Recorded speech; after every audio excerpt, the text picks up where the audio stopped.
যুদ্ধে নামলে আমিরাত হবে প্রথম টার্গেট। ইরাকি মিলিশিয়ার হুমকি। ইসরায়েল আঞ্চলিক যুদ্ধে নেমে গেলে সংযুক্ত আরব আমিরাত প্রথম টার্গেট চালানো হবে বলে হুমকি দিয়েছে ইরাকের একটি মিলিশিয়া গ্রুপ। লেবাননে হিজবুল্লাহর ওপর ভয়াবহ হামলার প্রেক্ষাপটে এই হুমকি দেয়া হলো।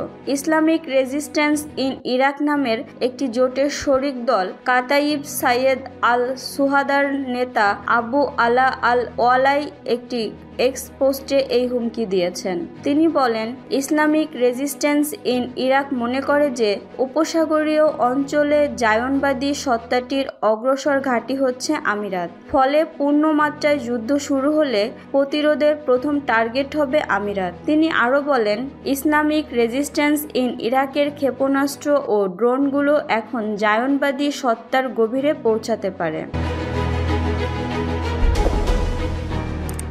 এগুলো এই অঞ্চলের দখলদার সত্তার বিকল্প স্থানগুলোতে সহজেই হামলা করতে পারবে। ইরাকের শিয়া মিলিশিয়ারা এখন পর্যন্ত ইসরায়েলের বিরুদ্ধে হামলা সীমিত রাখলেও অনেক সংগঠন ইসরায়েলি সামরিক বাহিনীর বিরুদ্ধে সংঘর্ষ চালাতে লেবানন ও সীমান্ত এলাকায় যেতে আগ্রহ প্রকাশ করেছে। এর ফলে সংঘর্ষ ব্যাপকভাবে ছড়িয়ে পড়তে পারে বলে আশঙ্কার সৃষ্টি হয়েছে।